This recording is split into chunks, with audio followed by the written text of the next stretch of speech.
It was the best of times. It was the worst of times. The words that echoed through the history of two great cities, London and Paris, and during an era of thunder and fire. But hidden within this grand story of revolution and rage lies a tale so human, so heartbreaking, that it transcends time. Paris burned with anger. The revolution had begun. Heads rolled. The guillotine knew no rest. In London, life was quieter, but echoes of fear crossed the sea. And in this storm, fate brought together three souls. Lucie Manette, gentle, pure, full of light. She had already lost so much. A father once imprisoned, a childhood of shadows. And yet, she chose hope. She chose love. She met Charles Darnay, a kind, noble man, with a dangerous secret. He was a descendant of French aristocracy, the very class the revolution wanted to destroy.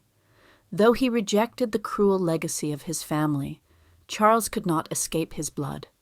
He was arrested in France, declared an enemy of the people. Lucie wept. Her heart broke, but someone else, someone she hardly noticed, watched her silently.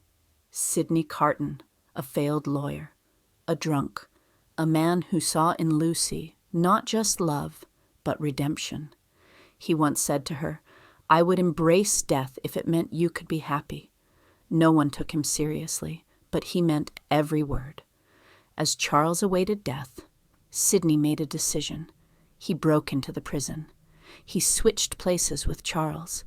The guards never knew. That night, Sydney Carton walked toward the guillotine. No fear, no regret, only peace. And as he stood before death, he whispered, "It is a far, far better thing that I do than I have ever done. It is a far, far better rest that I go to than I have ever known." Lucie lived, her child lived. And one day that child would hear stories of a man who looked like his father, but gave his life for love.